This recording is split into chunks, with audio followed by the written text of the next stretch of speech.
اعوذ باللہ من الشیطان اللعین الرجیم بسم اللہ الرحمن الرحیم رب اشرح لی صدری ویسر لی امری واحلل عقدۃ من لسانی یفقہوا قولی۔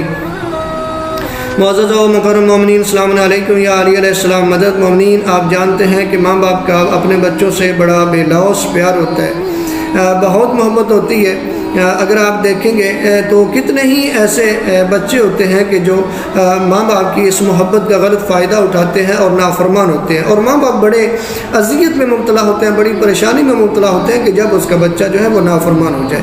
اکثر کا سوال بھی ہوتے ہیں علماء کرام پہ کہ میرا بچہ جو ہے وہ بڑا نافرمان ہے، اس کے لیے کیا کروں؟ تو قرآن مجید میں 2 آیات میں بتانے والا ہوں کہ اگر بیٹا نافرمان ہو اور اس کے طرز عمل میں آپ تبدیلی لانا چاہتے ہیں تو وہ 2 آیات پڑھیں گے تو پروردگار کے کرم سے اور قرآن کی برکت سے بچہ جو ہے نافرمان بچہ جو ہے اس کے طرز عمل میں تبدیلی آ جائے گی۔ وہ کون سی 2 آیات ہیں جو پڑھنی ہے اور کس طریقے سے پڑھنی ہے؟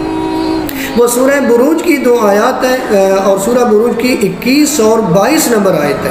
کون سی آیت ہے؟ بل ہوا قرآن مجید فی لوح محفوظ۔ یہ کیسے پڑھنی ہے؟ ہر روز 1 دفعہ پڑھنی ہے۔ بچہ جب سویا ہوا ہو ہر روز 1 دفعہ یہ دونوں آیات پڑھ کے اس پہ دم کر دیں۔ یہ 11 روز تک آپ پڑھیں گے تو انشاءاللہ قرآن کی برکت سے روایت کہتی ہے کہ نافرمان بیٹا جو ہے وہ فرمان بردار بن جائے گا۔